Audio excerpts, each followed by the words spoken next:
Hey everybody! Hey everybody! Welcome back to the homestead. Hope everybody's having a great week. It's off to a good start here on the homestead. Yeah, it was a sunny day, nice and warm. Well, I guess it started out cloudy. Now it's sunny and beautiful. Yeah, it was actually a little bit chilly when we first went out to start chores this morning, but by the time we got done with chores, it was actually pretty beautiful. Yeah. And actually, today was the first day we were able to comfortably sit out on our front porch Right. For our early dinner before our live stream. And it was absolutely wonderful. Right. So hopefully everybody had a great Easter, got to spend some time with family and celebrate really the whole reason that we believe what we believe, and that's the resurrection of our Lord and Savior. Because if it wasn't for that, the rest of our faith would be pretty null and void as far as I'm concerned. So hopefully everybody had a great Easter. We had a great day at church and then some great family time as well. We sure did. Yeah, we are off to a good week here. Kevin and I got some work done today. We've got more to do tomorrow. Right. Out in the greenhouse. We had to do quite a bit of work today out in the greenhouse so that tomorrow we can film a video for you guys out in the greenhouse. But it would have been a little bit embarrassing for you guys to see the condition of the greenhouse before we started today. Yeah. Because we didn't grow in there all winter. It just kind of got out of control. Right. So, well, and we're not using it for plant starts for the farmers market this year. So really we just kind of left it and forgot about it after the summer. And so it was quite a bit of a nightmare. Right. And also when it rains, we have a lot of water that comes underneath our greenhouse and then like settles on the weed fabric there. So it gets kind of muddy and sloppy. And so it was quite interesting working out there. But we got a lot of work done. We got a ton of work done. And we found some things out there that we want to show you guys in a little bit. We're going to wait a little while till more people are on, but it was an interesting day working in the greenhouse. Yeah. So we have kind of a recap of things that happened that we're super excited to share with you guys first in the live stream. Now, I will remind you that at about 30 minutes into the live stream, we will start answering your questions. Right. And a lot of times we don't get to all of the questions because there are so many wonderful questions. Right. So if you put your question early, there is a greater likelihood that we will get to your question. So go ahead and start putting those down, and our friendly helpers will help us get those questions. Right. Speaking of our helpers, as always, our good friends Rich and Shelly from Air to Ground Farms and Air to Ground Meats are here helping us today. If you haven't checked them out on YouTube, they also have their Air to Ground Farm YouTube channel, and then they have a podcast called the Duster Mud Podcast, which is not only on YouTube, but it's on a lot of other places as well. And then, of course, they have their shop here in Ava, where they raise and sell all of the meat that is there at the store. Yep. All non-GMO, beef, lamb, pork, chicken. They sell eggs. They do sell raw milk, but not from the shop because that's against the law. But they do sell it off their farm as well. Yep. So I don't have as many slides ready this week to show them off. So that's all we get. You can see what they're selling in their store, and then you can see their storefront in Ava, Missouri. Stop by. They are open Tuesdays through Saturdays. Right. I don't remember the hours offhand, but you can find that information on their Facebook page. Right. Yeah. So thank you, Rich and Shelly. And then the other person helping us, as always, is our son-in-law, Gavin. If you are looking to move to this area, to the Missouri Ozarks, reach out to Gavin. Gavin is a realtor here in the area. He's married to our oldest daughter, Grace. And Gavin grew up here. His whole family is here. They farm here as well. And so he knows this area very well. So if you're looking for a good piece of land for homesteading or farming, or even just a house in town, reach out to Gavin and he will take great care of you. Yep. So where do we want to start talking about things from this week? Well, I guess let's start at the beginning. So last week after our live stream, right at the beginning of the week, we were able to go up to the lake and do a little fishing. Yes. And it was by far the best fishing trip we have had in a long time. Yes. Maybe ever. in our marriage and Well, in our for dating. sure here in Missouri, I think. Yeah. So let's show some pictures of what we got. Well, this is our major catch. Right. Are you ready? We're so excited. There we go. Okay. So we were able to, we hit the crappies pretty good. Yeah. They're spawning right now here in Missouri, which was exciting.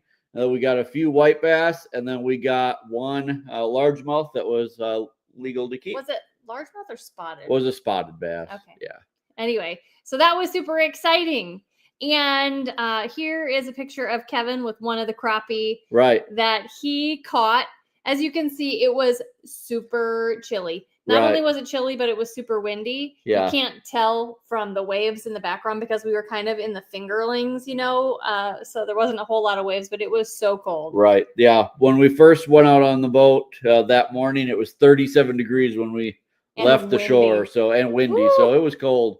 But you know what? As soon as the fish start to bite, it warms up real fast. Yeah. And then in that same trip, I caught my very first walleye ever. Right. That's me bundled up, freezing to death, but with my first walleye. Right. Yeah. So we caught 2 legal walleye that we were able to bring home. So that was good. So yeah, it was a great trip to the lake, and we're excited. As many of you know, we are trying to prioritize a few things off the farm or off the homestead this summer. Just some time to, do some things that we haven't done in a long time. For the last almost 10 years now, we've been homesteading full time. We rarely leave the homestead. So this year we've decided that it's going to be a little bit of a priority to, not take a lot of time off, but to at least get to the lake every once in a while, do some fishing, and just unwind a little bit. I think it's going to be good for us to spend a little time not just homesteading all the time. Yeah. Because it's a lot of work. Yeah, it's a lot of work. We love it, but it's a lot of work. Yeah. And we love to fish. That's one of the things that we did together when we were dating. Right. We'd go fishing. Yeah, because we grew up in Wisconsin, and there's great lakes in Wisconsin. Yeah, lakes and rivers. Right. And so, we did a lot of fishing. In fact, I remember when we were dating, one of the things I told Sarah when we were dating is, look, if you want to see me in the summertime, you need to come to the lake, because that's where I'm going to be. Or, at night I was out, we'd catfish in the river every night. And so that's what we did. Yeah, it was fine with me. It wasn't like an ultimatum because I love to fish. Right. And I knew that. Yeah. Wouldn't have married her otherwise. Yeah. Well, let's do an update on our fantastic bottle calves. Okay. This is Barbara and Annie, and they are doing really well. Yeah. We are raising them on Jersey milk from our own Jersey cow. Right. And they are just doing well and growing up. Right. And they're so full of energy. Yeah. This week we now upped the amount of milk that they're getting a little bit. We were using 2-quart bottles and feeding them twice a day, and now we're using 3-quart bottles and feeding them twice a day. So they're each getting 1.5 gallons of milk a day. And that seems to be doing really well. They are starting to also nibble on a little bit of grain. They're also starting to eat a little bit of grass that I've seen as they're outside. Yeah, they are. So they're doing really, really well. They're such a joy. In fact, when we're out looking at the calves that are still with our cows, I think these 2 are looking every bit as good as the ones that are with their mamas. Right. A lot of times when you're raising bottle calves on milk replacer, they don't grow as fast. They're kind of stunted, and there's oftentimes they have they'll get scours, which is like cow diarrhea. But these 2 have just been thriving on the Jersey milk. It's such rich milk, and it has so much butter fat in it. They are just doing so well on it. We're super pleased. Right. Yeah. Since you mentioned milk replacer. Yeah. Why don't you show that picture? Oh, okay. So I'm going to show this picture, and we're just going to talk about this a little bit. Okay. I saw this picture online. I know it's a terrible photo because it's from somebody else's account. I'm not going to say who, but they were talking about their non-dairy milk, this watermelon seed milk, which this is the first time I have ever even heard of watermelon seed milk. I don't know how you milk a watermelon seed. I don't know. Apparently it's, You might need a tiny little milker for that. I don't know. But as soon as I saw this, I thought to myself, like, how many people or how many grandmas and grandpas are they needing to sit out on the front of their porch and spit watermelon seeds into a bowl so that they can make this watermelon seed milk? Right. Because I don't know any other way to actually get watermelon seeds without like spitting them out of your watermelons. Right. So I've never heard of this. I don't know. I've never heard of it before. You showed me that picture either. It's a mystery to And me. I did look it up to make sure it's legit, that it wasn't just some like Photoshop joke. It for real. This is a dairy milk alternative, kind of like the almond milk and the soy milk and stuff. Just I don't know. It's strange, but that's all I could think about was spitting watermelon seeds. Right. And hopefully that's not how they get this watermelon seed milk. Right. Yeah. I don't know. That's an interesting I don't thing. want to try it. I guess if you want, I don't know why if you unless you have a true allergy, if you want milk, I don't know why you don't just drink milk. Well, we're not going to go into that because that's too controversial, I think. Probably. We obviously drink dairy products, but there are some people who don't or don't want to, and so honestly, that's their business. Right. All right. Next up, what else happened? Well, this week? I want to show. I don't have a lot of flowers, and one of my goals within the next couple of years is to have more landscaping. But last year I did plant some flowers just for fun, and they are gorgeous. These are a variety of clematis. Now they're still really small, and they haven't started vining yet, and I need to put a trellis up. I have 2 of these bushes, but these are just the most gorgeous clematis flowers, and they are blooming, and they're just gorgeous. So I just felt like I needed to share these with you guys because they're just so pretty. Yeah. And clematis were actually one of my grandma's favorite flowers, her favorite vines. She always had them near her house. So it's kind of nice for me to see those. I think she had the purple ones. She did. She had. Yeah. As far as I remember. Yeah, I think the purple ones, but they were so pretty. Yeah. What else? I think we should talk about this. So I was walking to the greenhouse. I think this was yesterday. Yeah. And I am not afraid of these, but I almost stepped on this guy. And I thought for sure it was a black rat snake. And these are, the black snakes are what eat my baby bunnies. Right. And I actually have an entire nest box full of baby bunnies. There's 10 of them in here, and they're all doing really well. And so when I saw this snake here, I panicked. Right. And I texted Kevin for him to run out here so we could figure out what to do with him. Like I said, snakes don't bother me. Rodents don't bother me. Not many things Then do. why didn't you pick it up? Well, it's not. I don't want to be its best friend, but I'm not gonna all freak out and jump up on a chair. She kept a close eye on it till I could get out there. I did. I watched it until he could get out there, and so in total Kevin fashion, he caught it and picked it up. Right. And he looked into it. It's not a black rat snake. No, it's actually called a yellow-bellied racer. Mm-hmm. It's a pretty common snake here in Missouri. It's pretty much throughout the entire state. But that's what it is. It's not nearly as big as a black snake. Mm-hmm. I don't think it would have hurt the baby bunnies, but we did relocate it. So snakes like this, typically we don't, unless a snake is in a spot where it's actually doing some damage to our animals, then sometimes we have no choice but to kill it. But a snake like this is a good-sized snake. It's not going to really hurt our animals. So we'll either just let it go. In this case, I took it a little further away from the greenhouse and let it go. But these snakes mostly eat, small rodents. Yeah, like baby mice. Yeah, larger insects and things like that. So it'll actually be good to have around. Yeah. So. But I don't mind them at all. But it was interesting. It is snake season. Yeah. And so we will start having problems with the big black snakes. A lot of years we'll catch black snakes here that are 6 or 7 feet long. Because I'll hold them up and they'll be taller than I am. And those will hurt not only they'll hurt the if we have chicks or ducklings at the time, they'll hurt the baby bunnies. They'll eat a lot of our eggs during that time. So those kinds, sometimes we do either take them far, far away, or sometimes we do have to dispose of them. But most of the time we don't have to. We'll just relocate them. So. Yeah. So it was a nice surprise because it's just confirmation that the warmer weather is coming. Right. The snakes are coming out of hibernation. It's warm Right. enough for them to be slithering around. Right. Yeah. Yeah. What else do we have to talk about? Well, we had a big storm yesterday, and several of you have emailed us Yeah. or sent us messages asking how we did with all of that. Mhm. It actually, we got a lot of rain. I think we got what, 4.25 inches. 4.5 or 4.25 inches over Mhm. the last few days. But we didn't have any damage here on the homestead. Mm-mm. So yesterday we did get quite a bit of wind. There were some trees down around us, like down Yeah. the road and Yeah. stuff, but none that I've seen here on the homestead. So we were good with that. But thank you all for asking and all the prayers when you see those things moving through our area, because we can get some pretty nasty weather here in the Ozarks. We can, absolutely.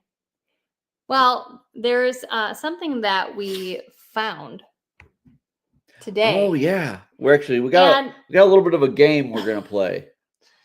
I want to preface by saying I don't get creeped out by many things. Like I just said, I don't mind snakes. I don't mind rodents.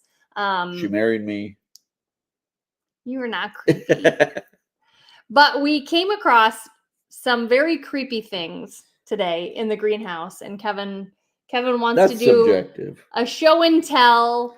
And hey, do you know what this is? Right. So I'm going to show you what we found, and then I want you guys to try to guess, or if you know, put in the comments what you think they are. Now, again, we don't have a prize or anything. This is just for fun. No, this is just for fun. Yeah. So they're in this jar right here. Oh, they're creepy. I cannot even touch these. Because to be honest, you guys, they wiggle around. Okay. They're not just like, they're not just like stationary. Like they move around and wiggle, and they're disgusting. And here's one. Here's what they are. Oh, here's what they look like. You can't even tell, but this end, like when we found them, they were like, oh, we're so good. It's moving around right now. Oh, that's so nasty. So does anybody know? What? We know what it is, I've obviously. got a bunch of them in a jar. Does anybody know what those are? They're not dinner. They're not dinner. Wait, I want to look at let's go. Is this the comments? Yeah, these are the comments. All right. Grubs. People are saying grubs. Well, no, they're not. No, they're not grubs. They're not grubs. They're not grubs. Oh, I see. Well, some of y'all are getting close, but no, they're not really. Cicadas. Chrysalis. It is a chrysalis, right? Of some sort. Right. So we're needing more. Not slugs. We found them in the dirt. Right. They were down in the dirt. Of the big chrysalis tubs, not the hummingbird moth larva. But you guys, you're getting close. Not botflies, because those actually are laid in. Someone already left one that was very close. They were. Oh, we're so close. Right. Honestly, I think Lori did someone say get it. Did someone say Lori Nanco. Tomato horn. It's a tomato hornworm chrysalis. Yeah. Those are so nasty. Those big, nasty green tomato hornworms. That's what those are. And this is the first time we've ever found them. And we did, I'll be honest, at the end of last tomato season, we had like an explosion of the hornworms. One day we went out, we picked probably 30 of them off the plants, fed them to the ducks. The ducks love them. But I never found these before. So as we were out there today, starting to get the buckets ready for planting, we started to find them in the buckets. And yeah, Sarah was. They're all creeping me out. They're in that jar, all wiggling. Ooh, I don't even know what to do with them. But somebody said, is that what the guy in Silence of the Lambs would put like in the mouth or down the throat of his victims? And I think, you know what? I think you're right. I think that is the only place I've ever seen those before. Huh. Oh. Yeah. Good job, Lori. Good job, Lori. You did a really you're smart. Made it, yeah. Smart. Because honestly, we had to look it up. We didn't know what they were either. I thought, we thought we knew, but we had to double check. Ooh, yeah. They're creepy. They gross me out. What kind of moth do tomato worms turn into? Do they? Of course, duh. They must. It's a chrysalis. But like, I don't know. I don't know. We should have prepared better, I guess. yeah. That's as far as we got. That's your assignment. Because honestly, we worked right up until the time we do start the live stream. Yeah, that's your assignment to figure out what those moths look like. Right. Yeah. So that was our excitement for the day. Yeah. So when we're done with the live stream, I'm going to scramble those up with some eggs, and we're going to. No? You don't think that would make a good omelet? I'll be outside as you eat those. Ugh. Someone said we could use them for fishing bait. Maybe they might be good catfish. That means we got to keep them in the house or something like that. I'll freeze them. Yeah. Oh, that was bad. Yeah. Okay. Well, when we all get alpha gal and can no longer eat meat, that's what we're going to be eating. No, I'm not eating bugs. I'd rather be vegan than have to eat bugs. True. Yeah. All right. So that was what we found out in the greenhouse today, and that was a first for us. Yeah. So it was kind of creepy. It was kind of creepy. Yeah. We found a lot of them. How many are in there? There's at least a dozen in there, and I didn't keep all of them that we found. And some of them, because I was using my auger thing on the drill, some of them just got augered up. Compost. Yeah, they'll turn into compost. So, well, that's all the excitement we have for the day. That's all the updates from the day. Yeah, we're gonna move on to the questions. It was a really good week. It has been a good week on the homestead. Yeah. So, I wanted to just quickly address this question because we basically kind of answered it. Phil from Washburn, Missouri asked, how did you do with the weather last night? And we were okay here. Yeah, we did have tornado warnings in our area. We were actually over at my mom and dad's house for Easter dinner when the worst of the storm went through and the tornado sirens were going off here in Ava. Right. But we were watching the radar and nothing was really super close to the actual town of Ava. So we never even went down in the basement or anything. I did stand out in the front yard for a little while looking for the tornado, but I couldn't find one. So I don't know. So we were pretty fortunate or, blessed that we were missed by most of the storm. Yeah, absolutely. So we got rain, but nothing really beyond that. Right. Georgie Clifton asked, please, from my hubby, blessed evening. How do you introduce new chicks to the flock that are bought, not hatched? Well, you don't want to introduce them to your flock until they're probably at least 8 to 10 weeks old. Yeah, we say 10. Right. 10 weeks old. Right. And at that point, what you want to do is you want to wait until after dark when all of your chickens are in their coop and they're perched, and then you want to take the young ones in and you want to put them on the perches with the other chickens. Yes. After dark, really the darker the better, so that the next morning they all wake up together. And then a lot of times there won't be much conflict at all. Right. They might pick on each other a little bit, but if you put them in that way where they just all kind of wake up the next day and there's more in there, most of the time there's no problems at all. Yeah, there's a lot less fighting. Right.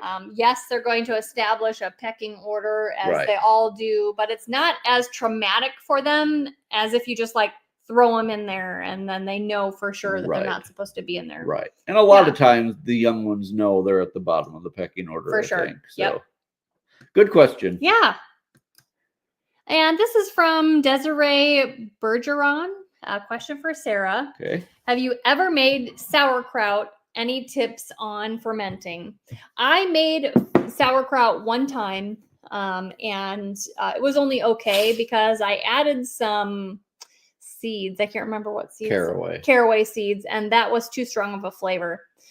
We realized at that time that nobody in the family really liked sauerkraut. I think that if I made it again just for myself, I would make it and enjoy it without the caraway seeds. But Kevin, we have found out, Kevin doesn't like really anything fermented. We don't really. And yes, I know it's really good for us. Yeah. And the kids. Doesn't help. I think the kids liked some of the things that I fermented. They didn't really like the sauerkraut. Right. And as far as tips, I would just say try everything that sounds good. Fermented foods are so good for you. Get a couple books so that you have some recipes to follow and just go ahead and try it. Right. Yeah, it's a really great way to preserve food for Right. you. Yeah, it's a very natural way to preserve food. And it is very good for you. It is. It's really good for your gut microbiome. And I mean, it's better than really any probiotics that you could take as a supplement. And I know all of that. And so I do sometimes eat some, even though I don't really like it. Here's a great question for you Okay. to answer. From Susan Vanderwarker. Would you consider getting sheep for the meat and the wool? Nope. We really haven't considered it. Rich and Shelley raise sheep, and if we want lamb, we can get some from them. And we're at a point now where I think we're pretty maxed out on what we're doing. And you know, we actually have been talking about this a lot this last week. Like, you know, there's this need or feel like we should be able to do it all. You know, we all kind of talk about living the way that our great grandparents used to live, and then we kind of feel this need like we should be able to do it all. But if you really go back and look at history, most people didn't do it all, even back in those days. They had neighbors who did what they didn't do, and then everybody just kind of, you know, either bought or bartered from each other. And so, no, we're not planning on doing sheep. I think sheep are great, and if you live in an area where they do well, go ahead and do them. In our case, we have good friends who raise sheep, and if we want lamb, we can get some from them. Yeah, absolutely. Good question. Yes. Josette Rao, we have a free-range chicken that has made her nest under our catchment cover. Do we need to separate the chicks and put into the brooder? I would say if she has hatched them out, you could put them into, I mean, you could keep mama with the chicks and just put them somewhere separate to like keep in a them. tractor or something like that. Like a chicken tractor to keep them safe, at least from predators and from other chickens and stuff. But you wouldn't have to do that. I mean, you wouldn't have to separate them. You wouldn't have to keep them with a mom. You could really do either one of them. Right. If you're going to separate them from mom, they need to have a heat lamp. Right. Yeah. And then, you know, the chick starter and water and everything like that. So, yeah, you wouldn't have to, but you could if you felt like that was safer. If they're not safe where she had them, then I would probably separate them. Yeah. Kimberly Snedden said, I have the same Vajayga raised beds you both have. I have experienced major settling this year and I'm getting ready to refill them. Any recommendations? We have the same. So we've had quite a bit of settling in ours too, and we're going to be topping them off this year. So as you know, we originally filled ours with nothing but organic compost. This year, when we top them off, we're going to be topping them off with a mixture of potting soil and composted steer manure. So that's what we're going to be using to top them off. And then we are going to be using an organic fertilizer as well, which actually we're going to be talking about, I think, in the video we do tomorrow in the greenhouse. So a little bit, it won't come out until next week, but we're going to talk about that in our greenhouse video coming up. Yeah.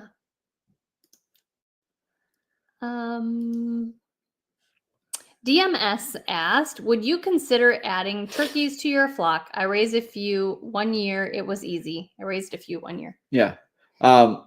We had in the past have raised like heritage turkeys that we had for breeding and everything else.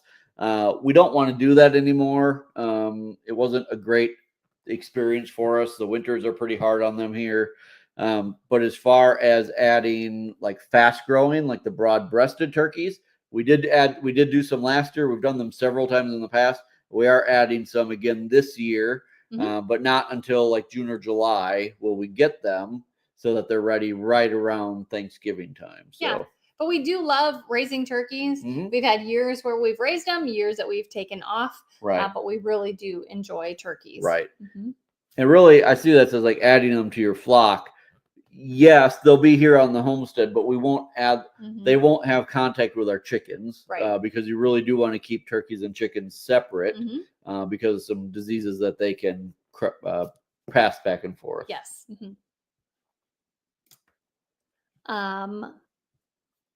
Brains said, have you considered using a hovercraft to show us an aerial view of your homestead? Nope. I'm assuming he means like a drone. Like a drone, yeah. Yeah, we do have a drone. To be honest, I'm not very good at flying it. There are some privacy concerns, I think, with showing a big aerial view of the homestead. So probably not. Right. Yeah, probably not. Yeah. Over the years, and let's just kind of back up a little bit. Over the years, we've had some significant privacy issues. Right. It's if you dig hard enough, you can find where we live. If you dig hard enough, you can find our phone number. But there are already ways for people to find us. But we'd appreciate it if you didn't. Yeah, there are safety. we feel there are significant safety issues if you do those things. And we've had the opportunity to speak with the law enforcement around here about our concerns about that, and they support us in that. So even though we truly believe that 99% of everybody who watches us has very good intentions. There have been, and we've talked about this in the past, there's been some incidents with our daughters when they're out in public and they get recognized as our children. It's not as bad now that they're older, but when they were in high school and around that age, there were some incidences where not good things happened. Right. When they were in town away from us, and so it's been a bit of a challenge. Right. So our go-to is to just be as private as we can be while still being very public on YouTube. Right. So it is a beautiful property, and I understand why you all would want to see an aerial view. Right. So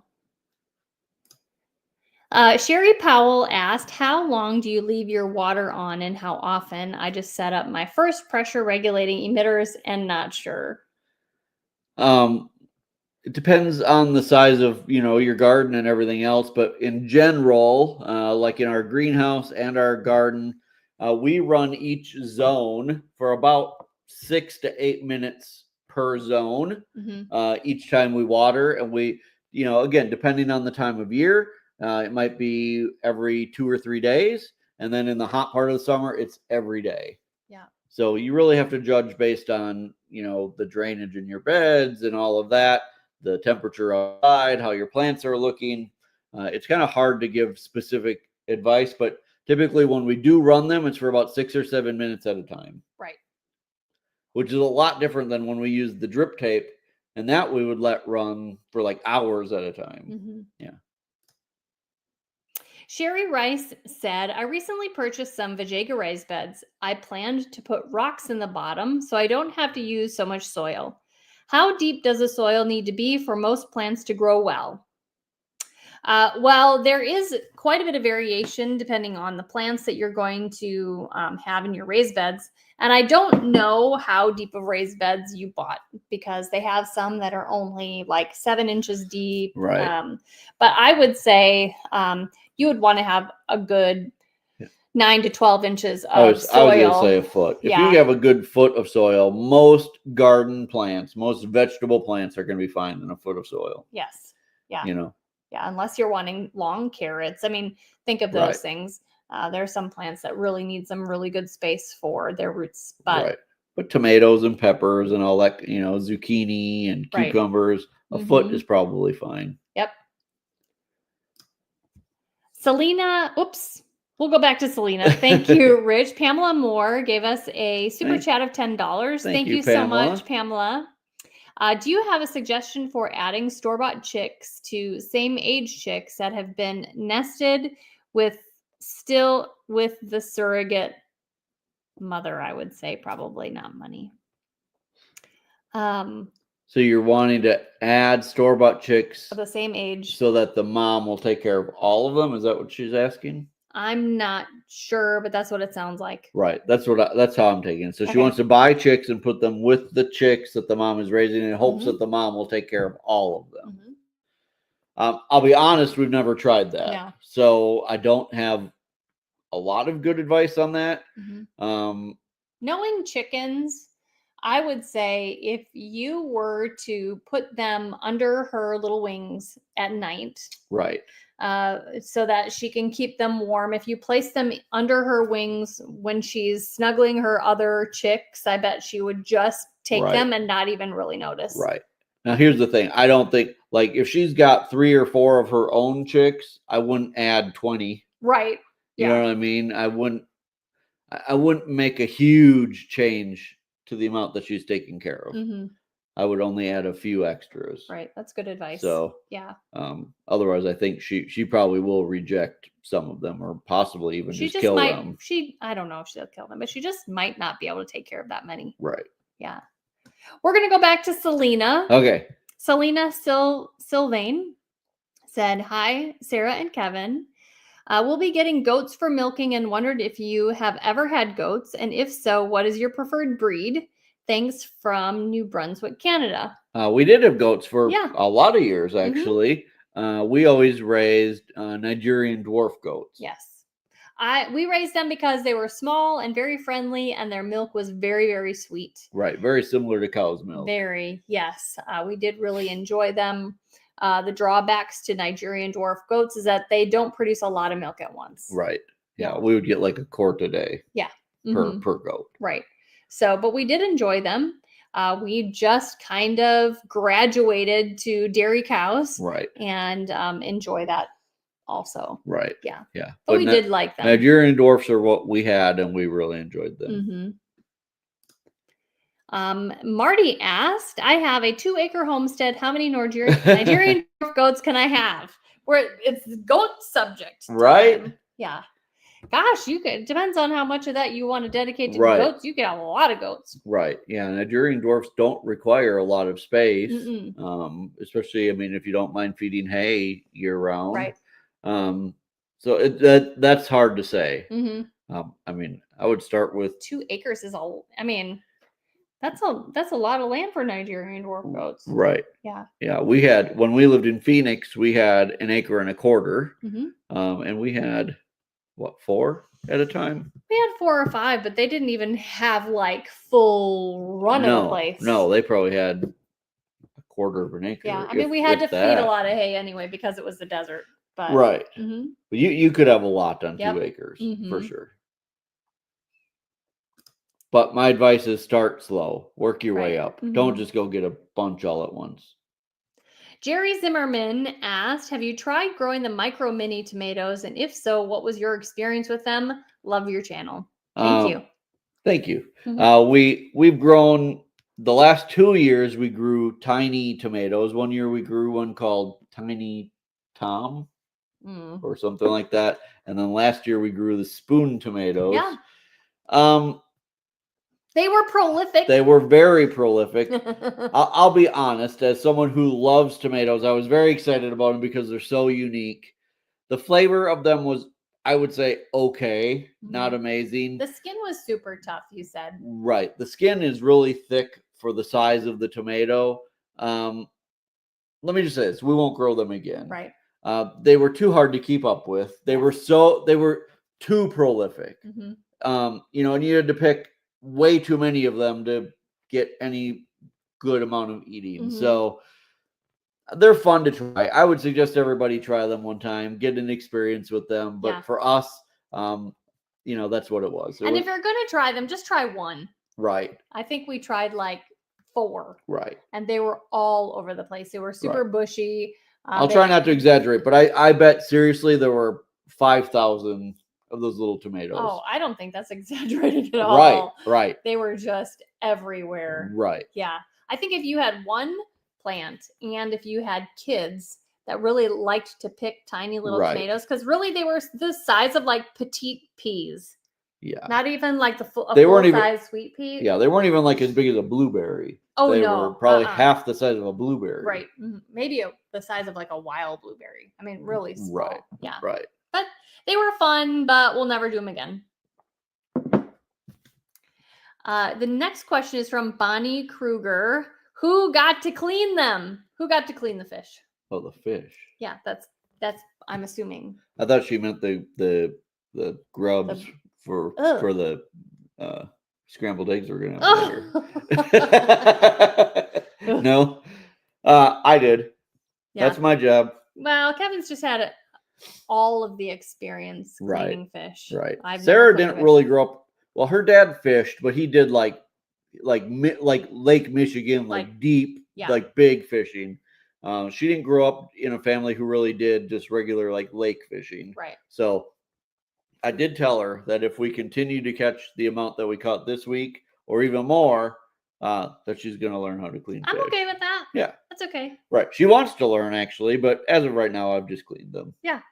And I actually enjoy cleaning fish. It brings me back to the times when we would clean, like as I was growing up as a kid. So my mom and grandma were the big fish in my family. Fisher women. Fisher women, ladies. Fisher people in my family.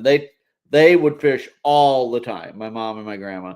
And literally we would sometimes come home with a trunk load of fish, which Sarah thought I was joking. Like growing up in Wisconsin, like there were times when the white bass would run when we would catch hundreds of white bass, and there's no limit on them in Wisconsin.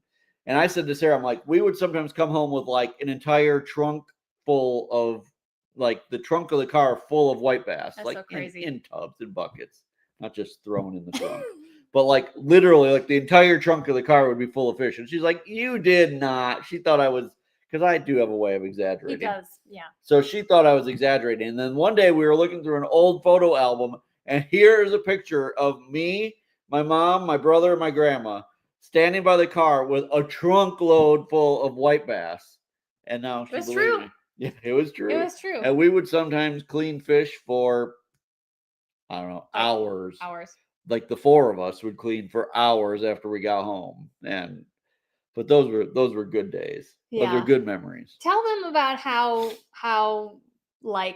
you would catch all of those white bass. You had said that there were like these things with multiple hooks on them. Yeah, normally we'd use feather jigs, and we would tie them. You know, you would tie one with a swivel on it, so we'd cast two at a time. Two hooks At a time. Yeah, two jigs at a time. And most of the time, when the white bass were really running, and I don't think they run like this anymore. My brother still lives in Wisconsin, and he said the white bass don't run like that anymore.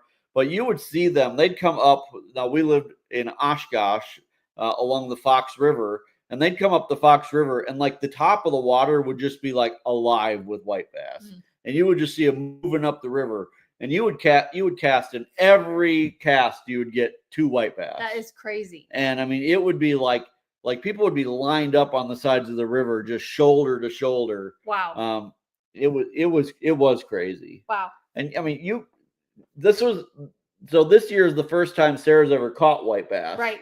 And she has already said how much fun it is because they fight so strong. They do. So now imagine getting two at a time. Yeah. And they're pulling in opposite directions, and you're trying to pull them in. It's so fun. That's crazy. Yeah. It was fun. Yeah. It was fun to catch the ones that I did catch. Right. Yeah. They're by far the most fun so far fish that I've caught. Yeah. The walleye was fun too. But the crappies, compared to the white bass, the crappies were like lazy.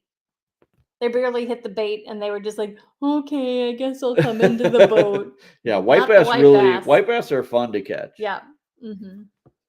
On the fish topic. Okay. Tyler S. Peak to Prairie Farm said, "What do you use for fish bait?"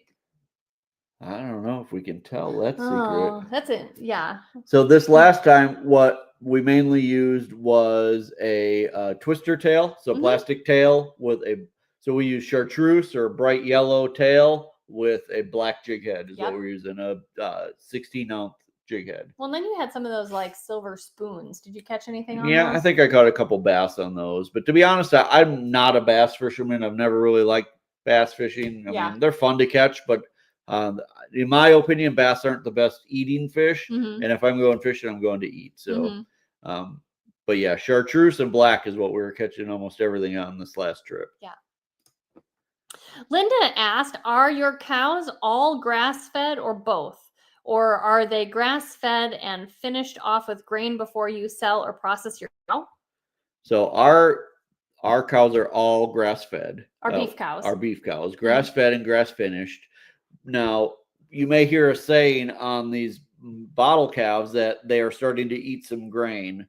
When you are feeding bottle calves, you need to give them some grain early on so that their rumen starts to develop. Mm-hmm. When they're with their mom, they'll nurse for about 6 months Or more. So, I mean, they'll nurse for a year or more if you never wean them from their mom. But over the course of that time, their rumen develops very slowly. Mm-hmm. And we could do the same with these bottle calves. It's like a big bug flying around my head all of a sudden. It's spring. The bugs are coming in. So when you're doing bottle calves, we don't want to have to bottle feed them for 6 months or a year. So we want their rumens to develop quicker. So that they are physically able to start eating hay and grass sooner than if they were just on their moms. Right. Mm-hmm. So the way to do that is to feed them some grain when they're young so that their rumen starts to develop. Right. Other than that, though, no, our beef cows, we do not give any grain to, with the exception of every once in a while, we'll give them like for 20 cows, we'll give like maybe half a pound of what are called cattle cubes. Only to encourage them to move where we want them to move to. Right. If they're not motivated to move. Right. Yeah. Other than that, they don't get any grain at all. Now, our dairy cow does get grain in order to keep her milk supply up. Right. There are grass-fed genetics for some dairy cows, but our cow is not from grass-fed genetics. She's actually from the genetics of Jersey cows that are in like milk production, like a dairy. Right. So she is grain fed, but only to keep her milk supply up, and we don't have a problem with that. Right. Yeah. And right now, our dairy cow is supporting 3 calves. Yes. So she's supporting her own calf and then the 2 bottle calves. Mm-hmm. So we need to keep her production up. Yes. Yep. And you know what? Last week, someone asked this question and I accidentally deleted it and then I forgot to answer it. They asked, and I'm sorry if you're listening and I accidentally deleted and didn't answer a question. I don't remember who it is either. So I apologize for that too. So the question was, since we are feeding basically 3 calves on our cow's milk, does that mean we're not getting any milk? Correct. We're not getting any milk. No. We're sacrificing. It's more important for us to feed these 3 calves and make sure that they're getting enough and that they're healthy. That's more important than us having milk and cream and butter. Right. I've got what I need. I've got in the fridge, in the freezer. Right. We also have fantastic friends in Rich and Shelly. We have access to more raw milk. But right now, the most important thing is to feed these calves. Right. Because these calves are important. A lot of people have asked also, like, why didn't we just sell them as bottle calves? Why go through all the work of raising them as bottle calves? You know, and these are both heifers. So they're both young female calves. And, you know, we are still in the process of growing our herd. So these 2 will become permanent members of our herd. So if you think about the fact that these calves could have their own calves for the next 10 or 12, maybe even more years, each one of these calves could, you know, are potentially, say, $15,000 to $20,000 calves. When you think about the entire life cycle and how long they'll be here on the farm. So it's important for us to keep them and raise them and have them be healthy. So it would be a big loss to have to get rid of these 2. Right. And looking down in the questions, seeing this one from Wendy, she said, do you still drink baby's milk or do the calves get it all? You could have been the one that asked me that last week and I accidentally deleted it and forgot to answer your question. So, so that's the answer, Wendy. And thank you for asking that. This question here from Arnold Hogger asked, how do you prevent foxes from killing your poultry? We honestly don't have a large fox population here that go after our poultry. It does seem bigger recently. Like we've seen dead foxes on the side of the road this last winter that have never really seen many before. And actually, now that I'm thinking about it, we actually caught a fox on one of our video cameras. Right. But they haven't gone. We haven't lost any of our poultry to predators. All of our poultry is locked up at night, so we haven't had a problem with that. And they're pretty well caged. I mean, they're pretty well in runs and stuff that wouldn't make it easy. Right. I guess we've just been lucky so far. Right. Yeah. I will say this, and I don't want to spill the beans on too much, but we do have some plans to secure the hoop coops a little better coming up, and we'll probably be doing some videos about those in the future. Yeah. So, our main problem this spring so far has been skunks. Yeah, as you know, and they're after the eggs. We showed you a few weeks ago where we caught a skunk in a live trap, and I was able to cover it with a blanket, and then we were able to get rid of the skunk. Yeah. And then we had another one a few days after that. I tried to do the same thing again, and I got full on sprayed by that skunk. Yep, you did. It was pretty bad. It was pretty bad. Yeah. We didn't get any pictures of that. No. But let's just say this. I had to throw away my phone case, my watch band. Your wedding ring. No, my wedding ring. Okay. Like, I wear one of these rubber wedding rings, but for something like the skunk smell, anything that was like rubber, like my phone case or my watch band, like the skunk smell, like I just couldn't get it out. Yeah. So my belt, my leather belt was, it was crazy. It was. If you've never been close enough to a skunk when it sprayed you, it's bright yellow. Like I saw that sucker spray me, like straight at me. Yuck. It was pretty bad. Yeah. And I had a blanket in front of me, like it was up to like here. So like I could see it. It mostly hit the blanket. Like it didn't like directly hit my clothes, but it like aerosols everywhere. And you were the stink. Yeah. You had the stink. Right. Yeah. Good thing we live way out in the country because I was able to strip down and run in the house without having to bring all of those clothes in the house. You definitely had the stink. Thank you, Teresa B. Yeah. She gave us $5 super Thank chat. you. She said, some of my fondest memories of my dad fishing and coming home with mackerel with us to eat. I live in the UK. Awesome. Yeah. We recently made mackerel patties. Like salmon patties, Yeah. mackerel patties. They're pretty good. Yeah. We're trying to eat more fish, even if it's not all fish we catch. And mackerel is actually really good in the omegas. Yeah. Very good in the omega-3 department. Right. Jeannie Malier asked Kevin, did you get to go turkey hunting today? No. To be honest, I don't turkey hunt. We don't have a lot of turkeys around here. Turkey hunting is really one of those things. It's almost an art form, and it's not something I've ever taken the time to really get good at. So I just don't do it. A lot of times turkey season and deer season will overlap. And if I would have the chance to shoot a turkey, I would. But it's not something I put a lot of time and effort into. So, and I do love to hunt, but it's just one of those things that hasn't been high on my priority list. Maybe when I'm older and have more time to really kind of practice the calls and everything else. Yeah.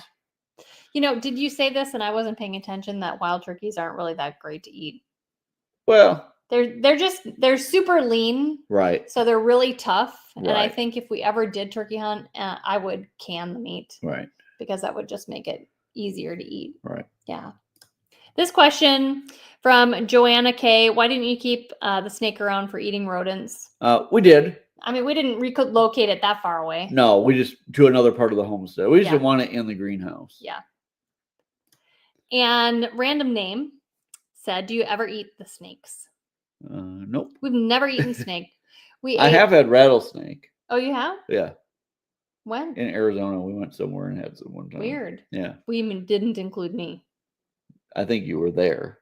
Oh, well, I would have tried it. was a long time ago. Oh, But yeah. No, we have not just eaten the snakes that we catch here on the homestead. Amber Sullivan asked, any tips for fixing erosion on a sloped yard? Filling with more dirt doesn't seem to be the best option. You need to redirect water. Yeah. That's about the only solution. And plant something that will root fast and easily and hold all of that. Right. Yeah. You need to get grass and things in those areas. But yeah, you need a way to direct the water to go where you want it to go instead of where it wants to go. Right. And that's a huge problem that we've had here on our homestead. Many of you probably noticed that a couple years ago, we had quite a bit of our driveway done in cement instead of just gravel. And it was for that exact reason. Like we're on a big hill. Our house and everything is on the top of a big hill. And we get a lot of rain that comes down very fast. And even though we've done a lot of work building ditches and things to direct water, a constant battle, Mm-hmm. and erosion is just a big problem. Yeah. Jeannie Malier asked, I've taken to cooking keto for health reasons. Do you have a favorite recipe?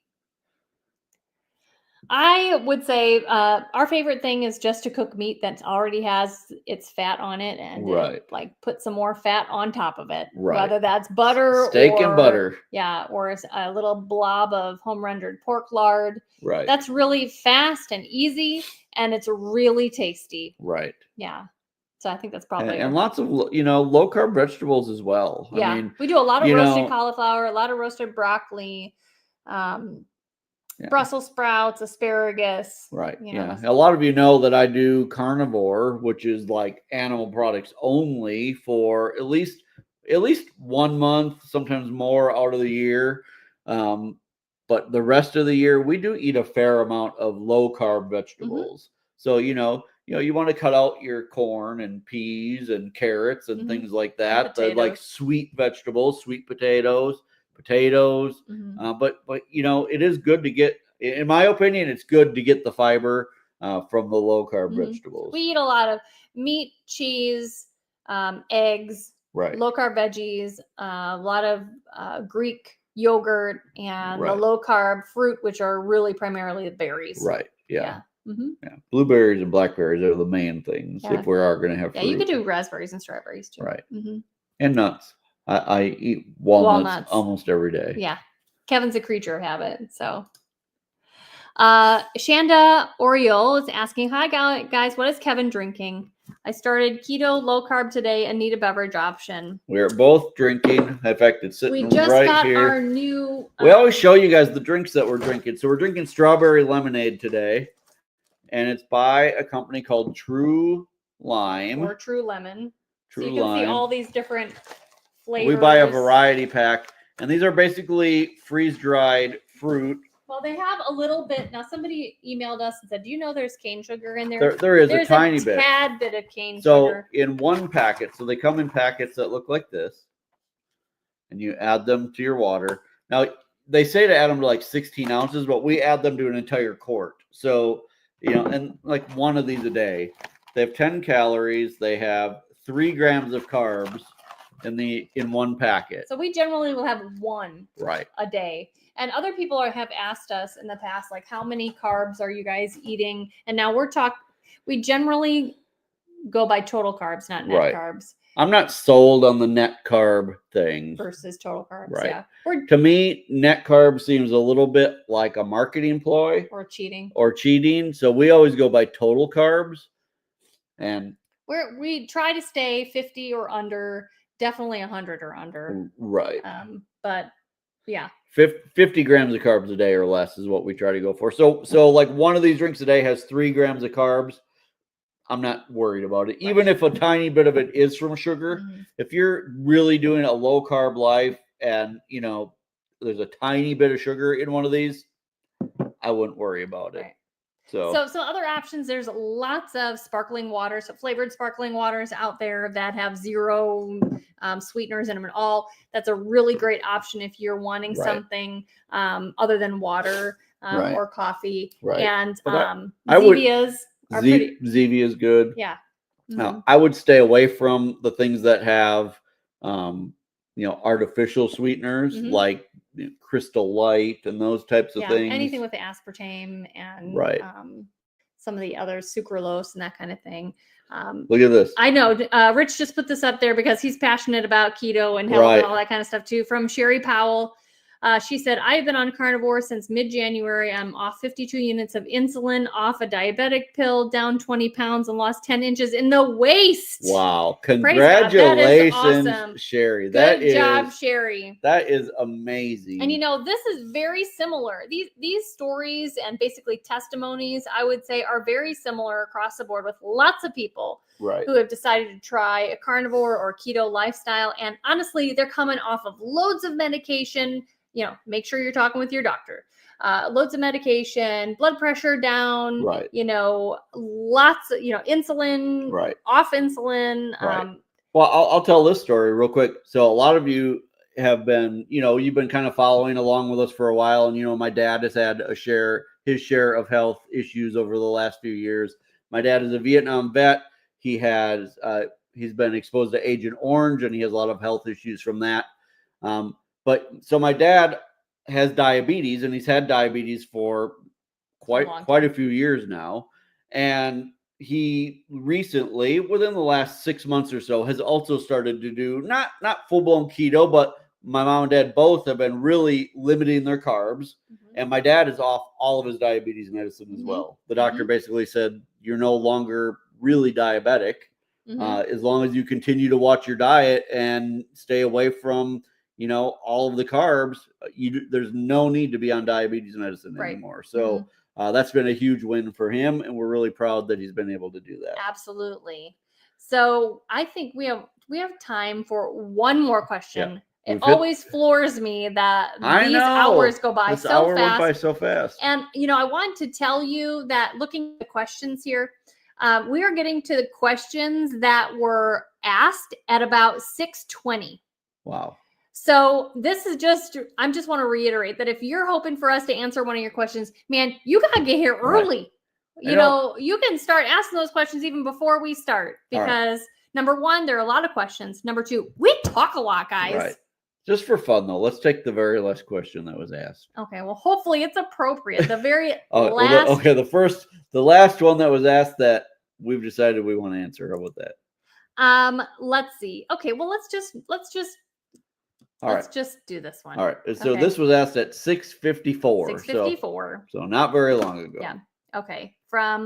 No, that's not it. One more. Oh, well, now you can't put it up there. Okay. Chile expat family. How is your greenhouse doing? We are getting ready to put in our new one here in Chile.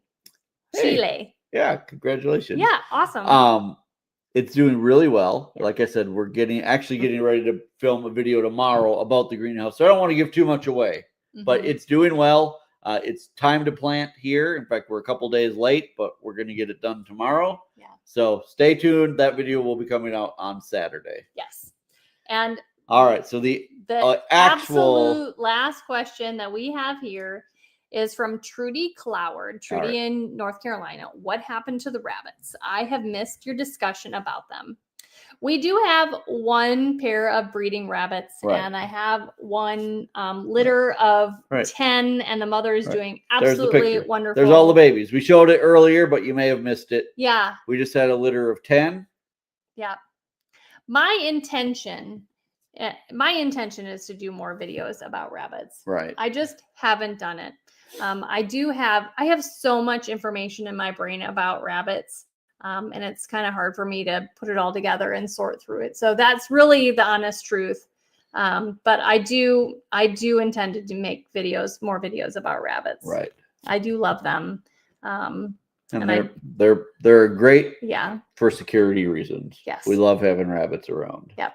But, I've already taught a lot about rabbits on YouTube, and we have a very extensive rabbit playlist. So if you're interested in learning more, there's so much information. And if you are raising rabbits and looking for a bunch of good recipes, we do have our ebook available on our website 25 for recipes. $5. Yep. 25 recipes, all of our favorite rabbit recipes. So go check that out as well. Yeah.